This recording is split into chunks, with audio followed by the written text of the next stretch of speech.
It was early spring in Devil's Den State Park, barely 8 a.m., when the park ranger found the blue Subaru parked just off the main trailhead. The windows were cracked, the keys were still in the ignition, and a backpack lay untouched in the passenger seat. But what struck Ranger Casey Harlan most wasn't the car itself. It was the silence. This section of the park was usually alive with birdsong and distant hikers' chatter. But that morning, it was deathly quiet, like the woods were holding their breath. Inside the glove box, Harlan found a printed map marked with a route that looped around Yellow Rock Trail. The date scribbled on the margin, April 11th, 2025, the day before. The car was registered to Derek Whitmore, 34, a popular outdoor YouTuber from Denver, Colorado. His channel, Whitmore Wilderness, had over 400,000 subscribers, mostly from the US and UK. His content was known for its solo survival trips and candid reflections about nature, life, and his struggles with PTSD after a tour in Afghanistan. When Derek posted a short Instagram story on April 10th, heading into Devil's Den going off-grid for a few days, his fans were excited, but no one could have guessed it would be the last time he'd be seen alive. First, the search was routine. Rangers and volunteers scoured the trails, shouting Derek's name, checking creeks, climbing rocks. But as hours turned to days, a darker possibility began to settle over the community like the evening mist. Then they found the tent. It was neatly pitched at the base of a ravine just off Butterfield Trail, miles away from his mapped route. Inside were his boots, food supplies, journal, and camera equipment. Everything was intact, except Derek. The journal revealed unsettling entries. Something's not right. Heard someone outside my tent last night. Thought I was alone out here. Saw the same man twice. First near the creek, then near the overlook. He's not a hiker. No gear. The final entry, dated April 11th at 11:42 p.m., simply read, "If something happens to me, check the cave." What cave? That was the question haunting everyone. By April 17th, Derek was declared missing and in danger. His family, fans, and fellow hikers launched hashtags like hashtag Find Derek Whitmore and hashtag Devil's Den Mystery. News outlets began circling. Conspiracy theories erupted. And then the whispers began about the caves that don't show up on maps, about the local legend of a man who vanished in 1999 in the same area, never found, and about a new, chilling detail. Derek's camera footage had been erased manually, but the memory card, it was gone. Someone had been out there with him. April 18th, 2025, Fayetteville, Arkansas. By now, Derek Whitmore's face was everywhere, on posters, Reddit threads, and the national evening news. His YouTube channel exploded with attention, as concerned fans, sleuths, and even fellow veterans poured into the comments. He's too smart to get lost. Something bad happened. Check the caves. The last journal entry gives me chills. Why was he off his route? Local police had initially treated the case as a missing persons report, but new findings shifted the tone. Investigators uncovered a footprint outside Derek's tent, size 12, hiking boot, not a match to his own. There were also drag marks in the nearby brush, partially concealed by pine needles. That was when the FBI stepped in. The Whitmore family, especially Derek's younger sister, Allie, pushed hard. She was relentless in the media, describing her brother as tough, paranoid for a reason, and absolutely not the type to just wander off. Meanwhile, the digital forensic team retrieved fragments from Derek's deleted footage. One file stood out, a grainy clip, barely 5 seconds long, recorded at twilight. The frame showed a silhouette, a man, tall, still, standing at the edge of the tree line, watching Derek from a distance. And then, the figure took one step forward. That's where the footage ended.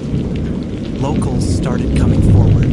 A maintenance worker named Jim Holloway told authorities he saw a man in the area 2 nights before Derek went missing. He wasn't hiking, no backpack, just stood there staring at my truck as I drove past.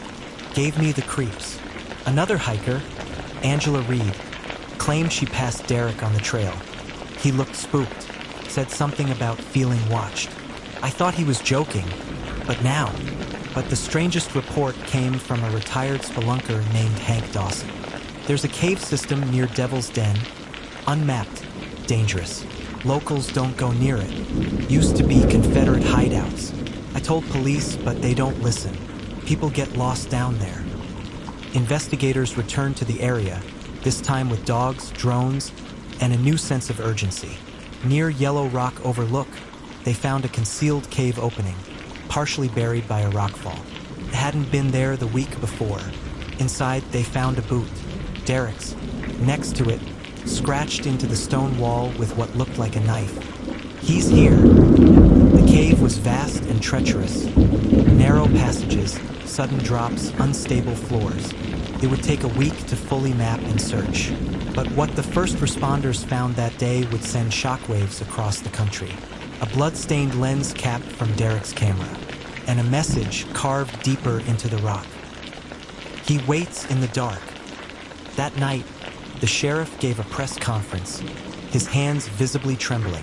We believe Derek may have encountered foul play. This case is now a criminal investigation.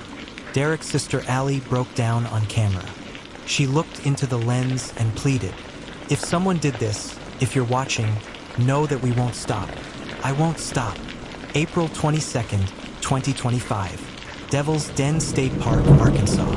By day 3 of the search inside the newly uncovered cave, hope began to curdle into dread. The deeper the FBI and local authorities ventured, the more signs they uncovered, each one more chilling than the last. Derek's camera wasn't found, but his broken tripod was. Wedged between 2 rocks, it was splattered with dried blood. The team also discovered an old military-style flashlight, still on, battery drained, but with Derek's fingerprints on it. But the real discovery was what they found beneath a slab of loose stone roughly 300 feet into the cave. Pool of blood, thick, coagulated, fresh enough to confirm it was recent. DNA tests would later confirm what everyone feared. It belonged to Derek Whitmore. And yet, there was no body. No signs of a struggle beyond the blood and scuff marks on the wall. No drag marks. No torn clothing. Just a single set of barefoot prints leading deeper into the cave. Prints far too large to be Derek's. That night, experts from Quantico reviewed the journal entries Derek had uploaded. The final entry, recorded 1 day before his disappearance, chilled even the most seasoned agents. This place isn't right. The map doesn't match. There are rooms in this cave that weren't there yesterday. I hear something, not animals, breathing, like something is copying mine step for step. I tried to leave, but I keep ending up back at the same rock. If anyone finds this, don't go further. As the search expanded deeper into the system, the team made a harrowing find. A makeshift bed fashioned from sticks, animal pelts, and shredded pieces of military fabric. Not Derek's fabric. Older. A rusted canteen from the Vietnam era sat nearby, with the name R. Whitmore etched into the metal. Derek's grandfather's name. The press went wild. Conspiracy theories flooded social media. The Whitmores have history there. The caves connect to something buried. This was no accident. Derek was lured. Allie Whitmore, now being followed by dozens of reporters daily, sat down for an emotional interview on national TV. Her voice cracked as she clutched Derek's journal. He wasn't paranoid. He knew, and someone, or something, knew he was coming. The cave was sealed temporarily. Officials cited danger from unstable rock formations, but locals whispered a different reason, that something was moving inside. One volunteer searcher, a seasoned caver named Luis Medrano, quit after just 1 day inside. I kept hearing whispers, thought it was radios at first, but no one was speaking. And when I turned back, my rope had been cut. When asked who could have cut it, Luis didn't answer. He just stared at the cave and whispered, "Whatever's in there doesn't want to be found." May 1st, 2025. Federal Bureau of Investigation, Little Rock Field Office. By now, Derek Whitmore's case had ballooned into a national spectacle. Reddit threads exploded with theories ranging from secret military experiments to paranormal gateways. But inside the Little Rock FBI office, the reality was stranger than any conspiracy. The team assigned to the case received a chilling envelope postmarked from Charleston, West Virginia, with no return address. Inside were two items. One, a photograph time-stamped from 1982, showing a young soldier standing outside Devil's Den scrawled on the back. He found it first, so they took him. Two, a typewritten report titled Disappearance File #447B Whitmore, Robert, presumed deceased. Robert Whitmore, Derek's grandfather. Agent Maya Ruiz reviewed the report with a cold sweat running down her back. According to the file, Robert Whitmore went missing during a routine training mission in Devil's Den 43 years earlier. His unit reported strange radio static, time lapses, and echoes that didn't match their voices. The case was closed as a likely death due to cave collapse. But there was no body, no equipment, just an empty tent. And now Derek had vanished in nearly the exact same spot. Determined to find answers, Allie filed a Freedom of Information Act, FOIA, request. It took days, but she eventually received a heavily redacted file titled Project Echo Chamber. It wasn't listed under national parks. It was listed under Department of Defense Research. Inside the report, Test Site 119, Devil's Den, displays time displacement anomalies. Subjects report spatial distortion, auditory mimicry, and unrecoverable disappearances. Project terminated July 1983, concluded with one line: "Do not engage. Site sealed by order of U.S. Army Intel. Code Black, Whitmore." This wasn't just a missing persons case anymore. Allie knew it. The FBI knew it. Even the state officials were quietly pulling out of the investigation, citing jurisdictional conflicts. Locals started talking about the ghost of the park. Some said they'd seen a man at the cliff edge at sunrise, waving before vanishing. Others claimed strange howls echoed from the cave every full moon, sounds that mimicked human voices screaming for help. One hiker, Matt Bowers, uploaded a TikTok video in which he nervously whispered, "We heard someone yell help," in Derek's voice. But when we played it back, he holds up his phone. There's no voice, just static, like it erased itself. The Whitmore family received one more horrifying clue. Derek's drone was found 20 miles from the cave, its memory card intact. The final footage, it showed Derek inside a narrow chamber. The rocks behind him shifted unnaturally, like breathing. He whispered, "It's following me. I don't know how, but it sounds like me.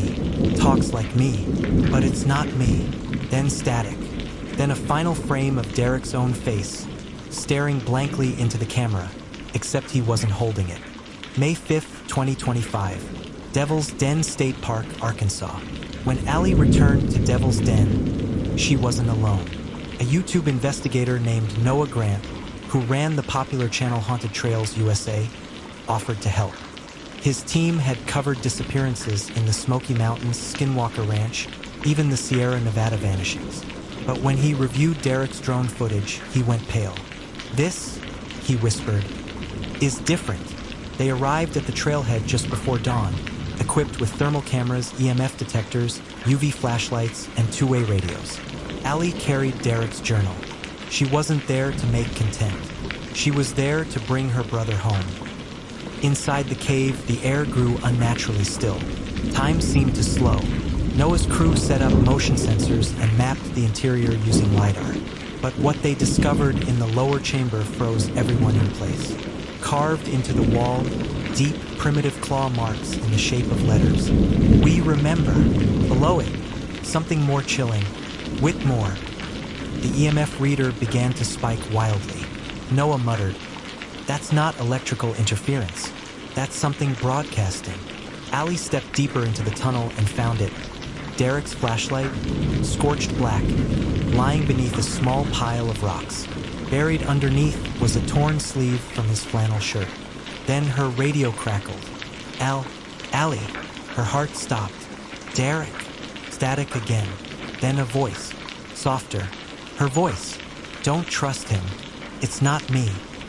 The crew backed out fast, panic creeping in. Noah turned pale. This place, it copies. That's why your brother sounded so calm before he disappeared. That wasn't him. They reviewed audio back at camp. The voice that called out to Allie, it had her tone, her cadence, her breathing patterns, but it was digitally distorted like something was trying to mimic being human, and failing.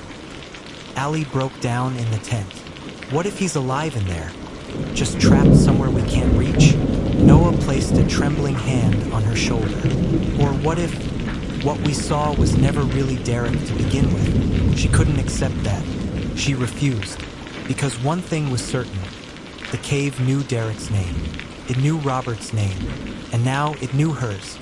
May 6, 2025, midnight. Devil's Den State Park.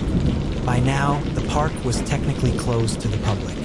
Authorities claimed it was due to environmental hazards, but locals weren't fooled. They whispered of military trucks rolling in at night, equipment being carried into caves, and men in unmarked uniforms patrolling the cliffs. Still, Allie Whitmore didn't care. She hiked in with two trusted friends, both former rangers who had worked the park for years. One of them, Tyrell Shaw, had seen the trail cam footage of Derek disappearing. He muttered as they descended into the cavern. I swear I heard two sets of footsteps that night, but he was alone. Allie gripped the flashlight tighter. He wasn't alone. Whatever took my brother, it's still here. Deep inside the main cave, they set up a heat sensor and began scanning. Nothing. Then a flicker, a second signal, identical to human body heat and moving fast. Tyrell turned, raised his thermal scope. It's behind us. They whipped around, flashlights slicing through the dark. No one, but the cave echoed with breathing, not theirs. Suddenly, Allie's radio crackled. Allie, it's me, her brother's voice, shaky, weak, coming through on a channel she hadn't used in days. It's cold. I can't see. Please, help me. She screamed into the mic. Derek, where are you? Silence. Then, you're not supposed to be here, Allie. Her blood froze. That wasn't Derek's voice anymore. It was hers. Tyrell's equipment shorted out. The cave lights blinked. And from the shadows emerged a figure. Derek, or something that looked like him. Same face, same clothes, but blank eyes and skin that flickered like static. A broken signal trying to imitate a person. It whispered, "You shouldn't have come." Allie stepped forward, tears in her eyes. "Is that you?" The Echo Man tilted its head. "I remember your laugh. Your birthday. The way Mom used to cry when you fell asleep." Her knees buckled. She whispered, "Derek." Then it added, "But I don't remember dying." The creature lunged. Tyrell fired his emergency flare. The burst of light revealed what had been hidden. More echoes, figures emerging from the rocks. Faces twisted like wax, all mimicking lost voices. Allie screamed, dragged Tyrell back, and they ran. But as she fled, the Echo Man whispered, "You'll come back. You always do." Outside, the air was still, but Allie collapsed beside the old ranger station, shaking. She wasn't sure what scared her more, the thing that looked like Derek. The fact that some part of it still remembered who she was. May 7th, 2025 morning. Devil's Den State Park. Allie didn't sleep. Her body trembled. Her brain raced. Her heart broke all over again. The creature had her brother's face, his voice, his memories, but it wasn't him. And yet, she couldn't shake the feeling that somewhere deep beneath it all, a part of Derek was still alive. By noon, the media had caught wind of her secret cave expedition. News vans crowded the park entrance. Helicopters hovered above the trees. Reporters shouted at the gate, "Is it true you found the missing hiker? Did the government cover it up? Ms. Whitmore, is your brother alive or dead?" She ignored them all. Instead, she slipped inside the ranger station and confronted the one man who hadn't yet told her the truth, Sheriff Radin. "You knew something else was happening in this park," she said, slamming down Tyrell's thermal images. "You knew before Derek went missing." Radin didn't deny it. He poured himself a coffee, looked out the window and sighed. There are places on this earth we're not supposed to go, but someone did, and whatever they found, it's using us, learning from us. Allie stepped closer. Using us how? He turned. Every time someone goes missing here, it gets better at pretending. Stronger, smarter, more human. Allie's throat tightened. What does it want? Raiden's voice dropped to a whisper. A way out. May 8th, 2025, sunset. That night, Allie sat alone by the lake where Derek had last been seen. She played one of their old voicemails from high school, his real voice, the one not touched by whatever that was inside the cave. She sobbed quietly. Then something answered.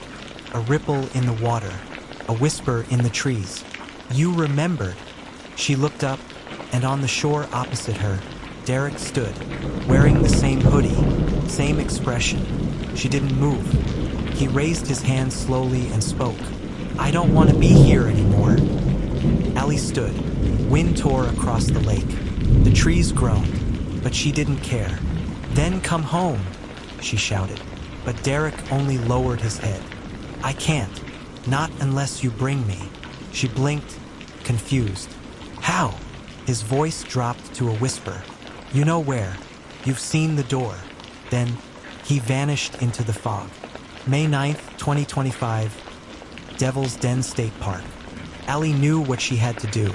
Sheriff Raiden had mentioned it once, offhandedly, back when the investigation first started. There's an old section of the caves, sealed off after a collapse in the 70s. Locals called it the Devil's Mouth. That was the place Derek meant. The door. And if he was still in there, whatever was left of him, she had one last chance to bring him home. 11:03 a.m. Armed with rope, a lantern, and nothing but desperation, Allie returned to the entrance.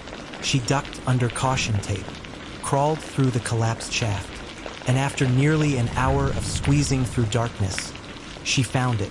A stone arch deep underground, carved with symbols no one had translated. A door not made of wood or steel, but something older, something pulsing with heat, and just beyond it, silence. She reached for the latch. The door opened on its own. Inside, the air changed. The cave wasn't just a cave. It was alive. Its walls throbbed faintly, like the inside of a lung. Her flashlight flickered. The temperature dropped.